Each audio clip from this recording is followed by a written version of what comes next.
My name is Coach T, and I am a reading coach. So my only job here at this school is to help you guys train to become stronger readers. So this is the way I want you to look at this. When you do reading for a class, to meet some kind of project or skill you're working on, that's like the game.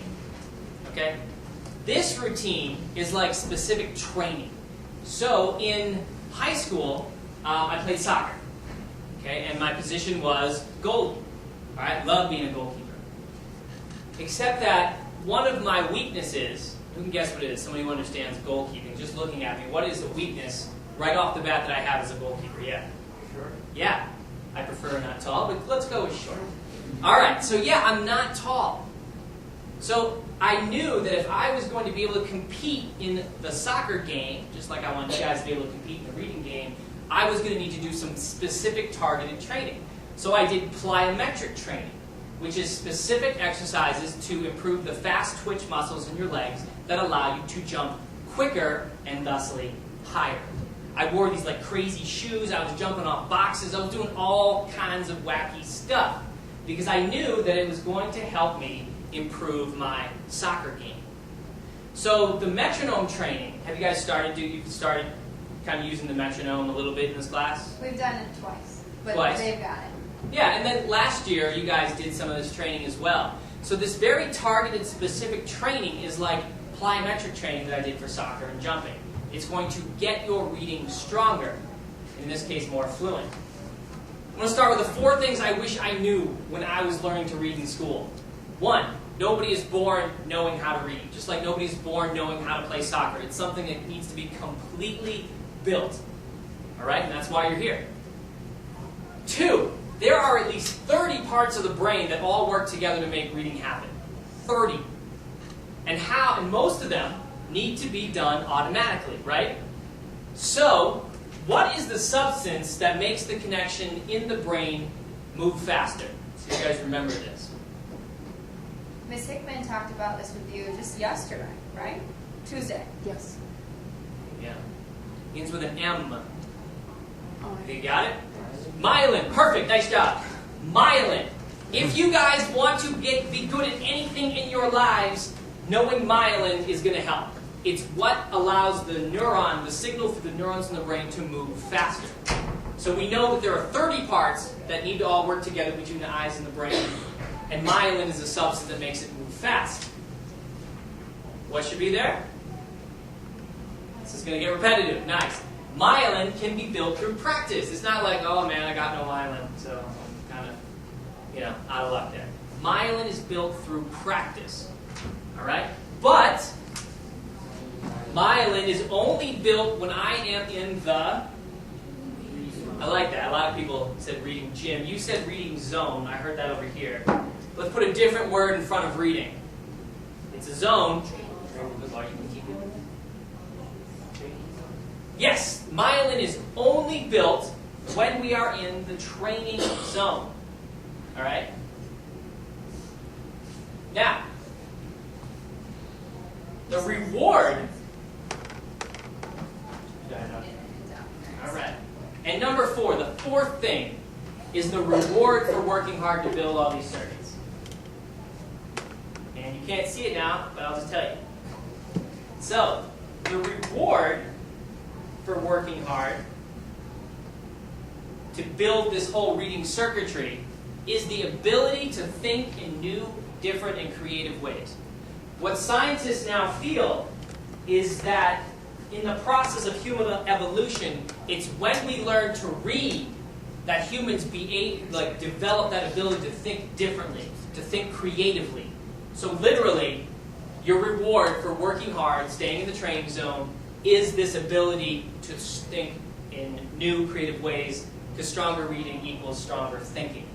And the stronger you think, the more you have an ability to get what you want out of your life. So, the question is, how do I practice powerfully during my metronome fluency training? I'm going to show you 3 exercises. And once we master those 3 exercises, then we'll add on more. Because I want you guys to be able to do it the right way. So, how do I know when I'm in my training zone? That's what I want you to be paying attention to while we're doing this. Okay? Have you guys seen this slide yet? Something like So you know you're in the training zone when you are right at the edge of your skills. It's like walking on ice. It's really, really hard. You gotta focus not to fall. You should feel that. If you're just going through, you're like, la, la, la, la, la, la, you're not building myelin. It's the struggle that cues the brain to put myelin around the circuit. So you want to be at the edge of your skills. You want to do this with total focus. In other words, focus. Concentration. When you notice mistakes, what do you do with them? Fix them. And that wraps more myelin. All right, I want you to pay attention to these exercises. Are you in the training zone doing these 4 things? The more time you spend in the training zone, the more you will build in your brain. Faster, more automatic reading means more time for, I heard it over here, thinking. All right? This whole, and I like your definition of fluency earlier, this whole training is going to give your brain more time to think while you are reading. All right? Just like if we were a basketball team and we were practicing our dribbling to make our dribbling automatic dribbling in basketball gives you more time for thinking. All right? Same thing. One point I really want to stress to you guys. Myelin is only built in the training zone. So right now, you guys are not building any myelin. You're listening to me, you're learning how to do what we're doing, that's important, but no myelin is being built. Myelin is only built in the training zone. So, there are pieces of this routine that don't build myelin. And how do you think I want you to do those pieces of the routine? Yes? Well, myelin is what we're trying to build, but on all the different things that we're not building myelin, I want you to do them fast, quickly, because we do not build myelin while we are walking over here to get our training materials. We're going to start with a rapid letter naming warm-up, and this is when we move right into doing our activities. On your marks, get set, go! All right, you should each have 3 books, and this is the book I want you to start with. Rapid naming, which in the progression of building fluency skills is the first one to start with. It's very much a warm-up. I fully believe that all of you know your letters and numbers. That's not what we're training. We're training your brain's ability to quickly recognize them. All right? So, when we are training with the metronome, this is how we do it. Okay? And I'm intentionally going to start out with exercises that are easier for you because I want you to focus on the form. It's like when we go to the gym and we're learning to exercise with weights, we do it with light weights so that we can learn the form. This is the form for metronome practice. I want you to stay right on that beat. All right? The first, or your first sound matches the, okay. So if stay was a word, the s should come right on that beat. You're training your ears, you're training your brain. 3, use your finger and thumb to tap on the beat, right? So we don't tap the table, one, because it's loud, and it would break people's concentration. But also, the tapping in your fingers stimulates all the neurons in your fingers. We have a lot of neurons there. All right? That goes straight up to the brain, and it helps you learn better. All right? We're all about building what in the brain? Myelin. Nice job. I like how fast you're starting to get that. That tells me you're reaching some automaticity there. So, number 4, we want to do this with total concentration. And number 5, the type of reading I want you to do, whisper reading. So, this is what I want it to sound like. Okay, so we're going to start with the first page, rapid letter naming 1. This is what I want whisper reading to sound like. So I would say go.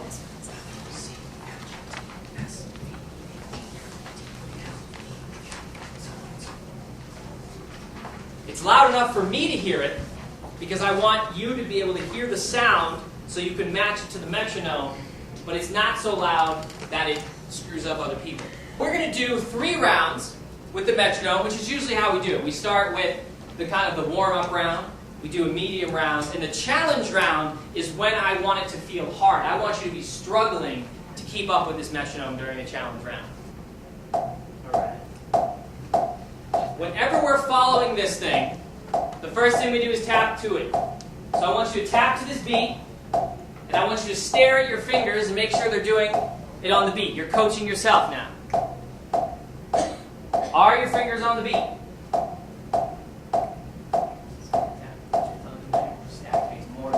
More neurons the better in this case. So I'm going to say 1, 2, ready, go, and then I just want you to read the first 3 lines. Okay, what's the first letter you'll read? W. All right. Okay, 1, 2, ready, go. A little bit louder. Make it a little bit louder. That's a good whisper. That was your warm-up, right? You're just kind of getting into it. At this point, your brain is thinking like, all right, I'm going to bring all my total concentration to this. You might even sit up in your chair a little bit to cue your body that it's time to focus. Now we're going to go up to 145. And I want you to read a little bit louder, because as a coach, what I'm doing, I'm more of like a choir director at this point. I'm checking to see are we on beat. All right, that's what my ears are listening for, and I want you to read a little bit louder for me. Okay, tap it out. Feel this new beat. No, we're going to go with starting from line 30, so the first letter you read will be nice. 1, 2, ready, go.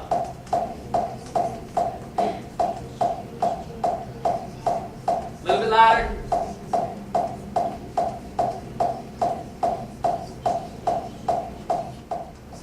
I'm working you guys to get a little bit louder, but I want to push this to 175 because I really want you to feel your brain struggle with this, because it's the struggle that builds automaticity. All right? And myelin, remember, builds over time. So it should feel hard at the beginning. It should feel almost close to impossible, right? To be right in that training zone. Okay. This is 175. Tap it out. Okay. 1, 2, ready, go.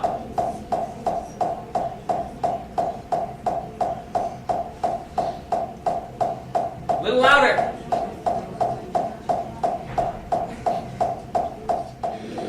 Back to line 0, and I want you guys to be louder.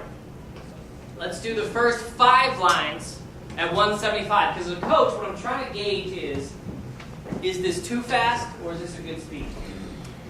All right, so first 5 lines, so up to line 50, finishing line 50 at 175. A little louder. 1, 2, ready, go.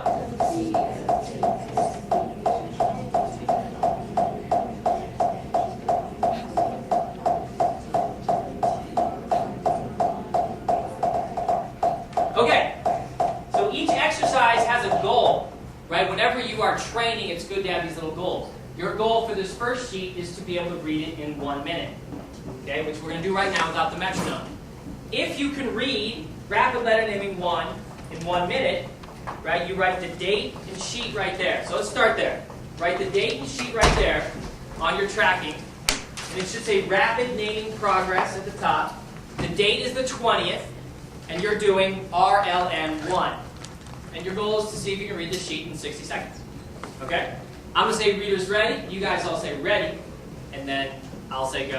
This person's going to start the timer. All right. Okay, readers ready. Ready. Okay, let's get better ready. Readers ready? Ready. Okay, on your marks, get set, go.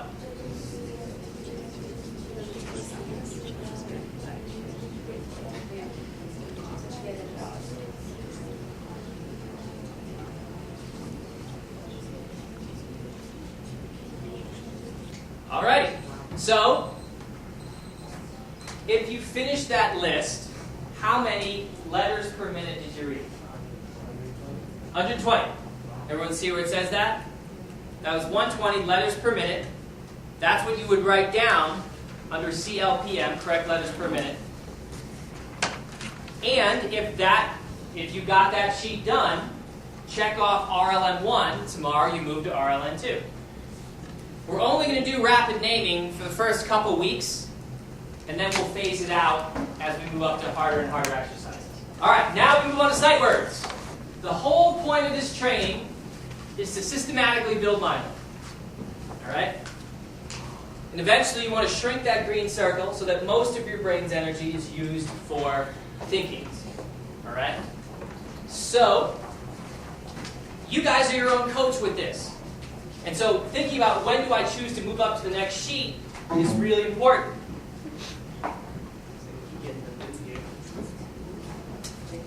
And it's when you can easily read the sheet at 100 beats per minute. So if you can stay with that 100 beats per minute, but it takes every single ounce of your concentration, and by the end of it you are like panting, like,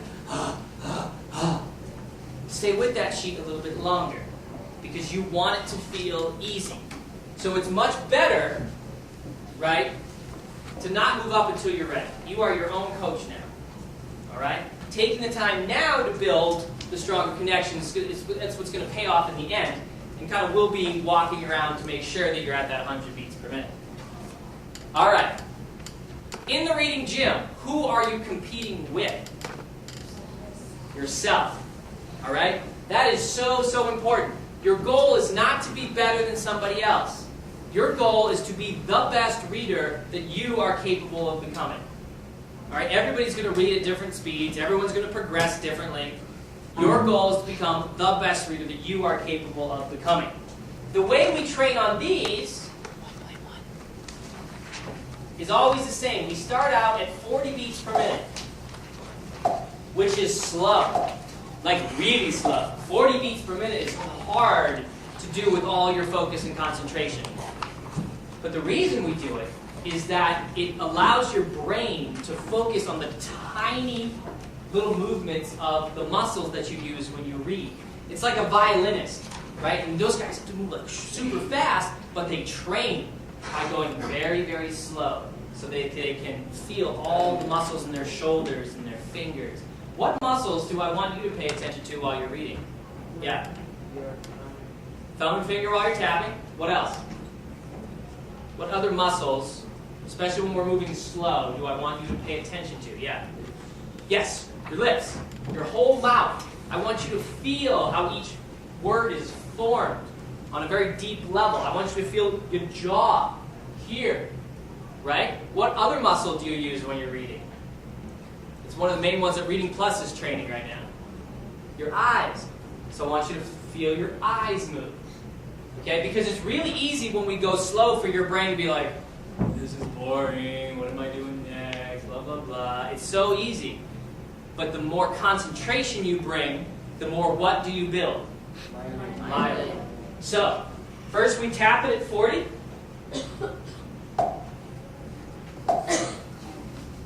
Okay? Now I'll say 1, 2, ready, go, and we'll start. Everybody tap this out? Okay. Ready, set, go.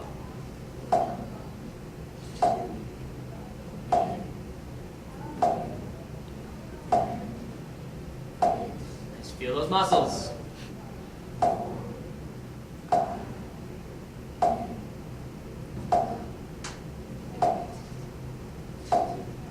We'll read the whole sheet. Keep going.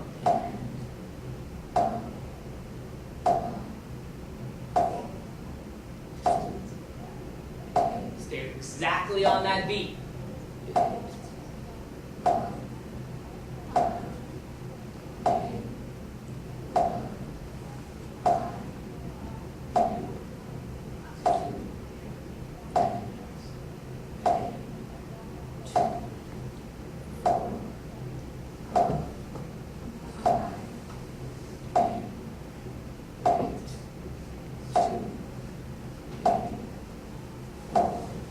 Nice job. Now we quickly move up to 70. Staying with it. Because remember, we want to get this routine done in about 10 or 15 minutes eventually. Okay, so when we tap at 70, we're going to read the whole thing through at 70. 1, 2, ready, go.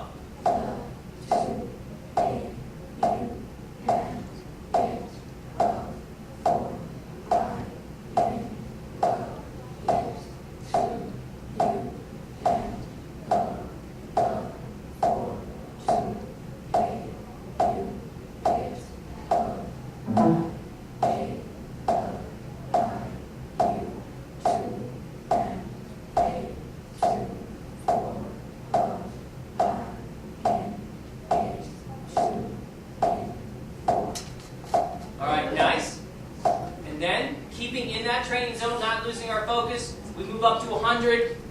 And this is the one where you're kind of thinking to yourself, if this feels easy, tomorrow you move up to the next list. Okay? 1, 2, ready, go.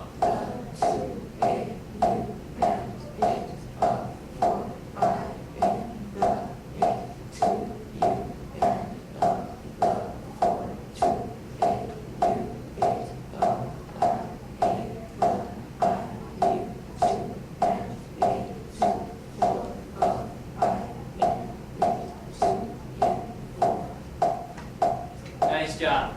This is how you track this. Everybody here, it says sight word fluency. This big circle. This tracker works like your brain does. That little dot right there is your neuron. And each wrap is the myelin you put around it. So if you feel like that felt easy, and you could do it automatically, and tomorrow you move up to the next one, then what you do is you put a circle around the first ring. And then if when you pass 1.2, you put another circle, 1.3, 1.4, and so on and so forth. So let me just share with you where these words came from, because I think it helps you coach yourself and train a little bit better. So they did a huge study on the frequency of thousands and thousands of words. And what they found was the most common word seen in print is the. What do you think the second most common word is? It's not a bad guess, but if you look at here, 2. Each list has 10 of them that repeat a little bit. So in each list, you're building myelin around the top most common words, and then they're going to get less and less common, which means it'll take more and more myelin to build. All right? So this is systematic fluency training so that your brain has more time for what? There you go. You want to build more time for thinking in your brain. So now we're going to move on to phrases. This is the book that I want you to have on the cover saying, I'm the boss of my reading. Because once again, nobody else can make you stronger. This is all you. So let me talk about phrase reading, because it's a key exercise to build you up to your passage goal. By the time you graduate, I want all of you to be able to read out loud 200 words per minute. All right? That is the kind of benchmark speed to give your brain enough time for thinking. All right? Fluency, you only need to be fast enough. Reading 300 words per minute out loud does not help you. Okay? We're going to hit 200. And phrase reading is going to help build you up to that. So stronger readers' eyes can take in more than one word at a time. And good phrasing, right, can also help you understand what you read better. Let me show you an example. Okay? I'm going to read this with phrasing. Watch up there. When we're reading, we want to keep words together that each help to communicate meaning. I'm breaking it down into chunks of meaning. Now, let's take the same sentence and change the phrasing. Ready? When we are reading, we want to keep words together that each help to communicate meaning. Super, super hard to understand. Versus the phrasing here, when we're reading, we want to keep words together that each help to communicate meaning. There's a flow to reading. But phrasing can even change the meaning of a sentence. Now let's look at this. The old man, the boat. That doesn't even necessarily make sense. The old man, the boat. When your brains hear that, it's like, what is going on here? But let's change the phrasing around a little bit. Okay? So, let's say the old man the boat. So when I change that from the old man the boat to the old man the boat. How have I, and hopefully this will come up in a second, cool little picture, there you go. Now it's the old man the boat. I've changed the word man here from a noun to a verb, right, to operate something. And it's a boat operated by old people. Okay? And when I search Google Images, that's the oldest people I could find driving a boat. It would have been better for, you get where I'm going with that. So the phrasing can change the meaning of the sentence. Now, we're going to start your training by reading in groups of 2 words. Okay? I want you to read each group like it's 1 word, so this is the correct form for this exercise. I want you to pause only between phrases. All right? So, if you were reading this, it should sound like and for, in the, what is. That's where the pause. Everything else is like it's 1 word. Once you can read that page in less than 60 seconds, you move up to the next one. And that would be 3-word phrases. What is that? We have it, and it was. And from 3, it goes to 4. We have it now. That cannot be, but it was not. And the last one, to like beat the level here, we'll have 5-word phrases. If they do not come, take them all back there. And that's when you really start moving your lips back. But we'll build up to that. So we're going to read it 40, 50. Usually we'll read it 60, but my guess is this first one with only 2-word phrases, we can probably push that to 70. And then we do our 60-second test read, and that's the end of our metronome training. So, we're going to start at 40. Once again, focusing on the muscles in your mouths. And the way this should sound, let me see your book real quick, is the first, you're reading the whole phrase at once. So it should be and for, in the, what is, we have. All right? So everybody tap this out. We're going to read the whole sheet. Ready, set, go.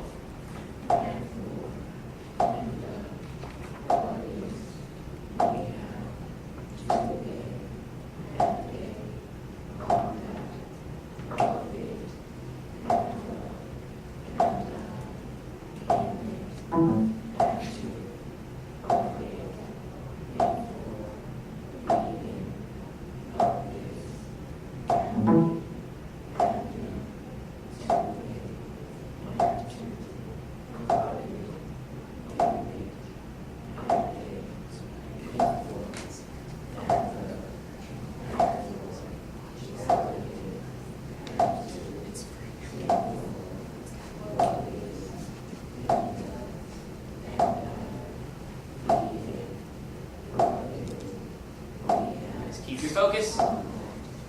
The last one. So now we're going to move right into doing it at 50. I'm just going to go to 60. Just because 2 words is, you guys got that down. Okay. 1, 2, ready, go.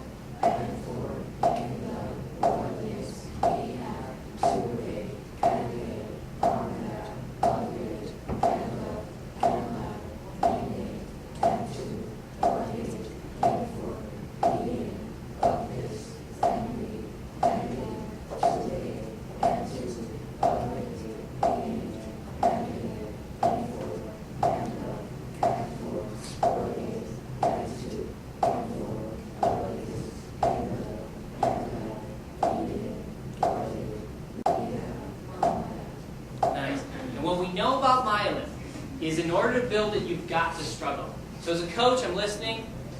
Not gonna lie to you, I'm not feeling as much struggle as I would like. So usually I don't do this, but I'm going to bump this to 80 because I want you guys to feel what it's like to really, really push through this. And like I said, as the phrases get longer and the words get harder, these speeds will feel harder. For right now, I'm going to see if we can see how we do with this. So I want you to feel challenged, okay? 1, 2, ready, go.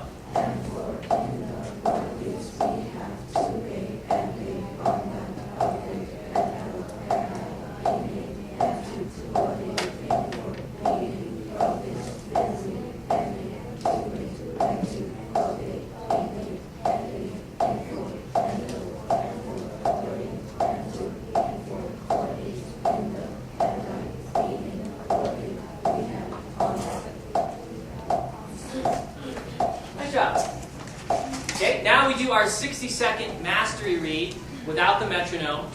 And still, I want you guys to read with a rhythm. So when I say go, you sound like and, for, in the, what is, we have, to, a, and the. Phrase reading helps you build that rhythm. So, readers ready? Ready. Readers ready? Ready. Okay, on your marks, get set, go.